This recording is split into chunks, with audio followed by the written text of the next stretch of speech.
우리는 이제 성령의 임하심으로 사도들을 통해서 복음이 땅 끝까지 전해지는 사도행전을 살펴보는데, 우리가 지난주 16절을 통해서 빌립보에서 복음이 전파된 것을 살펴봤고, 오늘은 사도행전 17장을 통해서 이제 빌립보에서부터 출발하여 데살로니가, 또 베레와 그리고 아덴까지 이어지는 그 장을 우리가 살펴보게 됩니다. 지도를 보시면 우리가 빌립보에서 이제 사도 바울 일행이라면 사도 바울과 실라, 그리고 이제 디모데와 또 누가와 함께 이동하는 그런 전도팀들의 행적이 되겠는데요. 빌립보에서 아비볼리 또 아볼로니아로 1절에 있는 것처럼 이르렀고, 또 데살로니가로 가는데 이것이 이제 마게도니아의 수도가 되겠고, 또 당시에도 한 20만 사는 거대 도시였던 것으로 이렇게 보여지는데, 지금도 데살로니가는 데살로키라고 이렇게 불려지는데, 그리스에서 아테네 다음으로 두 번째 큰 대도시가 되겠습니다. 그리고 이제 베레아로 가게 되고, 또 베레아에서 또 아덴에 갈 때는 항구를 나갔다라고 이제 돼 있어서 배로 통해서 아덴까지 가게 되는 것을 보게 되는데, 이 백길을 제외하고는 에그나티아라고 하는 이제 로마가 모든 길은 로마로 통한다 해서 로마가 이제 군사적인 목적으로 전차를 보내기 위해서 이 돌길을 아주 잘 닦아놨는데, 사실 군사적인 그 길이 사도 바울이 복음을 전하는 그런 길이 되어서 이제 베레아까지 오늘 복음이 전해지는 것을 보게 됩니다. 데살로니가에서도 아름다운 열매가 있었던 것을 보게 되고, 2절에 보면 3번에 걸친 안식일에 유대인 회당에서 복음을 전하는데 좋은 풍성한 열매가 있었던 것으로 보여집니다. 그리고 그 후에는 아마 우리 교회의 동상과 같은 소규모의 모임을 통해서 야손이라고 하는 사람의 집에서 모임을 갖게 되는데, 이곳에 이제 유대인들이 또 데살로니가의 불량배들을 동원해서 또 소란을 일으키고 사도 바울을 이제 괴롭히면서 쫓아오게 되고, 또 당시 시저 이후에는 로마는 황제를 신으로 추앙하는데, 로마의 왕이 아니라 저들은 다른 왕을 섬긴다더라라고 해서 고소를 해서 이제 고소를 당하게 되지만, 야손과 함께 보석금을 내고 이제 피하게 되는 그런 일들이 있게 됩니다. 그래서 이렇게 그리스도인들을 핍박하는 그들이 오늘 17장에 있는 그 말씀 속에서 또 6절 말씀에 보면 복음을 전하는 그들을 천하를 어지럽게 하는 사람들이다 이렇게 말씀하고 있는데, 부정적인 표현이죠. 그들한테는 부정적인 표현이지만 킹제임스 버전에 보면 These that have turned the world upside down이라고 그래서 세상을 뒤집어 놓는 사람들이라, 복음이 가는 곳마다 세상을 뒤집었던 아주 놀라운 역사가 있었던 것을 보게 됩니다. 그래서 성경학자들은 적어도 6개월 미만의 또 장기적인 기간 속에서 복음을 전하다가 밤중에 그렇게 사도 바울을 추적하는 사람들이 있었기 때문에 신변의 안전상 이제 데살로니가에서 베레아로 이렇게 가는데 한 60km 정도 되는 것입니다. 그래서 당시에 교통수단을 걸어서 가기 때문에 한 이틀 내지 3일을 가야 되는 그 길을 가는데, 이 베레아에서 놀라운 또 하나님의 부흥의 역사가 거기서 일어나게 됩니다. 그래서 데살로니가보다 짧은 기간, 또 다른 지역에 있었던 것처럼 표적과 기적이 동반되지 않은 채 하나님의 말씀과 복음이 전해졌음에도 불구하고 많은 사람들이 주님 앞에 돌아오고, 심지어 유대인과 또 귀족의 여인들 수많은 사람이 주님 앞에 돌아왔다고 기록한 오늘 이 말씀을 통해서, 아니 어떻게 표적도 없었고 그 어떤 기적이나 또 역사가 기록되지 않았지만 오직 하나님 말씀에 대하는 저들이 데살로니가보다 또 다른 지역보다 다른 자세로 그 말씀을 받음으로 놀라운 부흥이 있었는데, 바로 오늘 이 말씀을 통해서 우리가 하나님의 말씀 앞에 어떤 태도로 어떤 자세로 살아야 되는지를 오늘 본문을 통해서 살펴보고자 하는 것입니다. 자, 그래서 오늘 본문을 통해서 우리가 말씀 앞에 살아가는 우리의 자세 가운데 첫 번째로 겸손히 경청하는 우리 모두가 되어야겠다라고 하는 교훈을, 말씀을 우리에게 주고 있습니다. 11절에 보면 베레아에 있는 사람은 데살로니가에 있는 사람보다 더 너그러워서라고, 더 너그럽다라고 표현합니다. 그들이 말씀을 대하는 태도 가운데 먼저 우리가 본받아야 될 것은 말씀 앞에 너그러운 태도였습니다. 옛날 번역엔 그것을 신사적이라고 표현했죠. 헬라어의 단어를 연구해 보면 그것은 두 가지 단어가 합성어입니다. 하나는 좋다라는 말과 태생적으로 또는 천성적으로. 그래서 천성적으로 그 말씀을 받는 태도가 좋았던 겁니다. 제가 아마 오늘 이 성경을 의역을 할 수 있다면 그들은 복음에 열려 있었다라고 번역하고 싶은 그런 내용입니다. 그래서 어떤 사람은 복음을 들었는데도 듣고 반대하기도 하고 거부하기도 하고 짜증내기도 하는데 이 데살로니가 사람들은 그러지 아니하고 그 말씀에 대해서 겸손히 경청하는 그런 태도를 가졌던 것을 보게 됩니다. 아마 이런 것이 우리가 이 베레아에서 말씀이 흥하여 세력을 얻고 주님 앞에 돌아온 가장 기본적인 그런 좋은 모습이었던 것을 이렇게 보게 됩니다. 오늘날도 우리가 하나님 말씀 앞에 어떤 태도로 그 말씀 앞에 서느냐 또는 받느냐에 따라서 주님께서 우리에게 부어주시는 은혜가 당연히 다르죠. 겸손히 경청하며 그 말씀이 내게 역사하시도록 겸손함으로 그 말씀을 듣는다면 하나님의 말, 살아있는 말씀은 오늘도 우리 가운데 역사해 주실 줄로 믿으시기 바랍니다.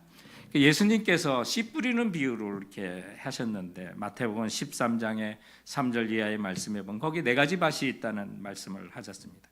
농부가 씨를 뿌릴 때 그 씨가 더러는 길가에 떨어지고 더러는 흙이 얇은 돌밭에 떨어지고 더러는 가시덤불이 있는 곳에 떨어졌는데 그것이 다 씨가 자라지 못하였다. 그런데 좋은 땅에 떨어짐에 그 씨가 30배, 60배, 100배의 결실을 맺었느니라는 말씀을 하셨을 때 이 베레아 교인들의 그 마음밭은 바로 좋은 땅과 좋은 밭이었던 것을 보게 됩니다. 성도 여러분, 주님의 능력의 말씀이 열매 맺는 것은 겸손히 경청하는 사람에게 역사하게 되는 걸 믿으시기 바랍니다.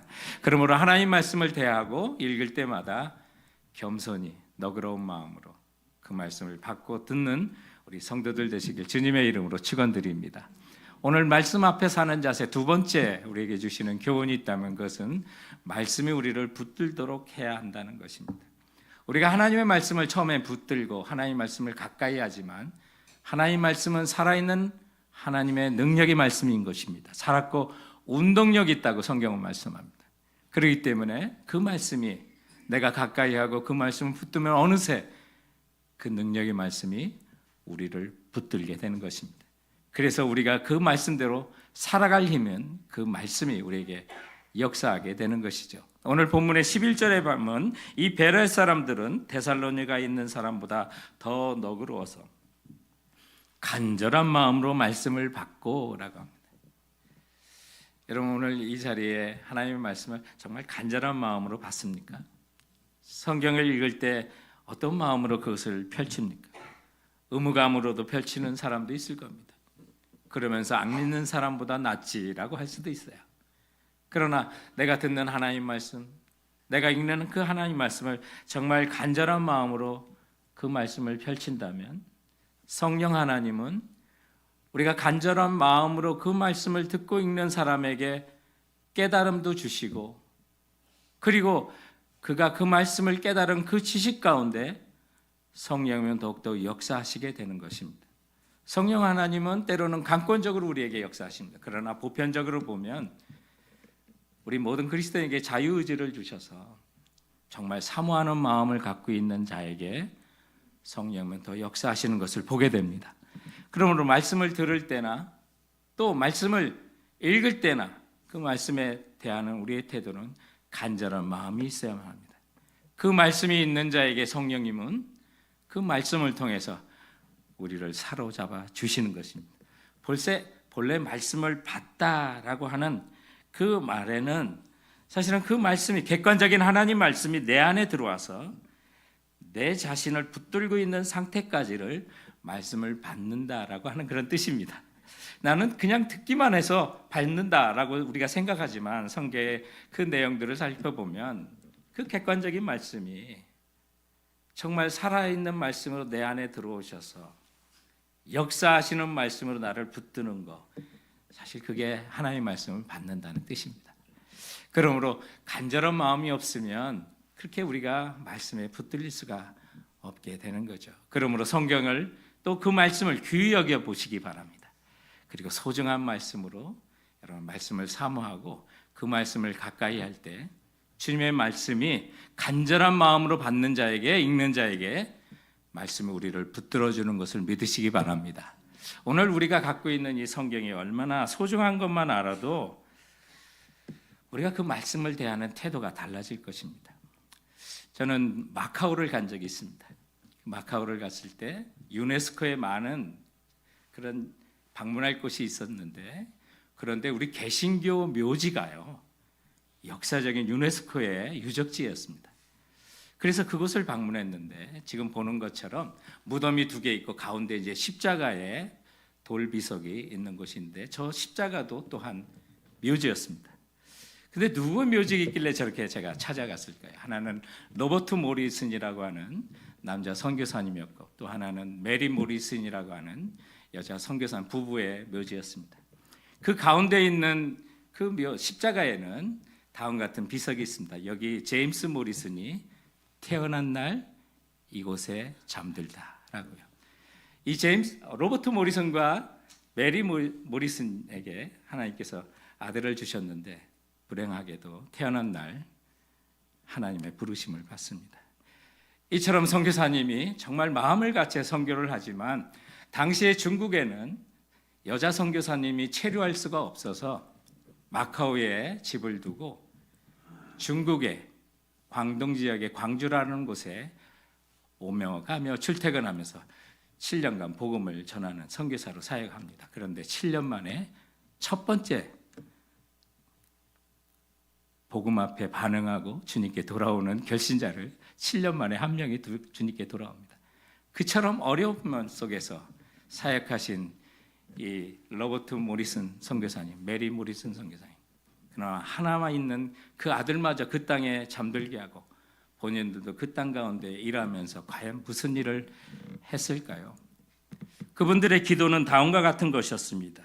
어떤 영국의 외교관이 모리슨에게 중국과 같은 우상이 넘치는 나라에서 당신의 한들이 어떤 일들이 영적으로 영향을 끼칠 수 있다고 생각합니까? 라고 비아냥거리면서 물었을 때 모리슨 선교사님은 저는 아무것도 할 수 없습니다. 그러나 하나님은 하실 것을 기대합니다. 라고 말했고요. 모리슨 선교사님이 기도 가운데 하나님, 저를 어려움이 가장 많은 곳으로 보내주시고 가장 축복하기 어려운 사람들 사이에서 일하게 하여 주시옵소서라는 기도를 했었습니다. 이처럼 중국 땅에 열매는 많이 없었지만 이 어려움 속에서도 모리슨 선교사님이 포기하지 않고 했던 그 사역이 있었는데, 그것은 성경 번역이었습니다. 지속적으로 많은 어려움 속에 결국 마침내 중국어 신구약의 성경인 신천성서라는 성경을 완성하게 되었던 거죠.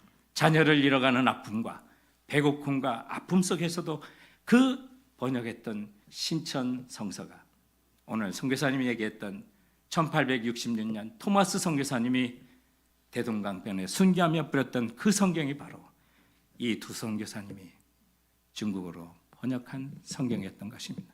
박충건이라는 분이 그 성경에 있는 벽지의 내용을 보고 주님 앞에 돌아오게 됐고, 우리가 가졌던 한국어 성경이 바로 이 중국어 성경을 통하여 한국어로 번역을 하게 된 것입니다.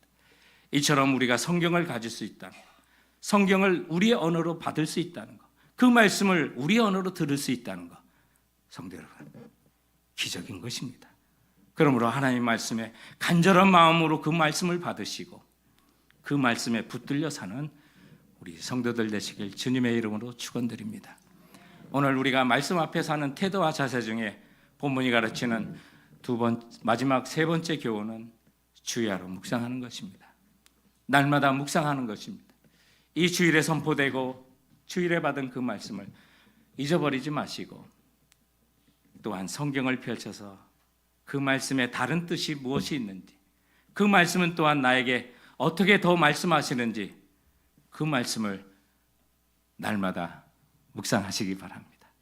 그래서 오늘 본문 11절에 보면 베레아에 있는 사람들은 간절한 마음으로 말씀을 받고 이것이 그런가 하여 날마다 성경을 상고하므로. 여러분, 이것이 그런가 하여라는 말이 뜻이 뭔지 아십니까?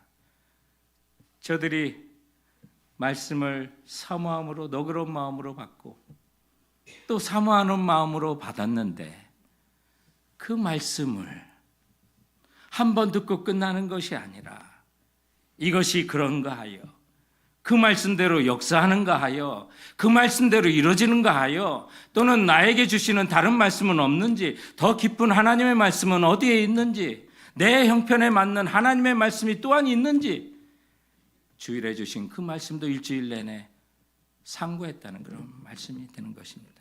사랑하는 성도 여러분, 어쩌면 설교의 홍수 시대에 살고 있습니다. 우리가 하나님 말씀을 많이 듣고 쉽게 접할 수 있는 시대에 삽니다. 그러나 그것이 영성의 전부가 아닙니다. 하나님이 내게 주신 말씀을 정말 간절한 마음으로 받고 그 말씀에 사로잡혔다면 여러분 성경을 펴주십시오. 그 본문을 다시 보십시오. 내 형편에 내 환경에 하나님이 주시는 또 다른 말씀이 있는지 살펴보시기 바랍니다. 그리고 주야로 그 말씀을 묵상하시기 바랍니다. 하나님 말씀은 살았고 운동력이 있어 우리의 환경도 쪼개고 우리의 골수도 찔린다고 주님은 말씀하고 있으므로 그 능력의 말씀이 나를 사로잡고 순종의 길로 인도할 때까지 주야로 날마다 묵상하시는 성도들 되시길 주님의 이름으로 축원드립니다. 제가 컴퓨터나 이런 것에 능한 사람은 아닙니다. 그래서 가끔 보면 이제 잘 제 마음대로 뜻대로 이루어지지 않을 때가 있습니다. 심지어 휴대폰조차도 뭔가 움직이지 않고 내 뜻대로 이제 어떤 명령이 집행이 안 될 때가 참 많이 있습니다. 여러 가지를 해보기도 하지만 가장 쉬운 방법은 리셋을 하는 것입니다. 내가 그동안 쓴 거 한두 가지 지워버리는 것이 아니라 아예 다 꺼버리는 겁니다. 그리고 파워를 아주 완전히 꺼버리는 겁니다. 그리고 다시 켰더니 언제 그랬냐는 듯이 움직이지 않던 그 휴대폰이 정상적으로 작동하는 것을 보게 됩니다. 우리 인생 가운데 내 마음대로 되지 않냐고 내 뜻대로 되지 않고 풀리지 않냐고 고통과 아픔이 있고 또 앞을 내다보면 깜깜한 것처럼 길이 보이지 않을 때가 있습니다. 사랑하는 성도 여러분, 하나님의 말씀은 능력의 말씀입니다. 세상적인 방법 다 꺼버리고 영적인 리셋을 다시 하는 것입니다. 내가 할 수 있는 모든 야박한 세상적인 방법 다 포기하고 하나님 말씀을 다시 붙들고 그 말씀 앞에 너그러운 마음으로 겸손하고 그 말씀을 경청하는 마음으로 간절한 마음으로 그 말씀에 사로잡히기 위하여 다시 한번 말씀을 펼치시고 우리가 살아가는 것이 떡으로만 사는 것이 아니고 하나님의 말씀으로 산다는 그 말씀을 붙들고 내 인생을 그 말씀으로 다시 한번 리셋할 수 있는 우리 성도들이 되실 때 움직이지 않던 이 환경이 움직이지 않던 내 건강이 움직이지 않던 내 모든 주변이 하나님의 말씀으로 말미암아 다시 새롭게 되는 역사가 우리 모두에게 있기를 주님의 이름으로 축원드립니다. 기도하시겠습니다.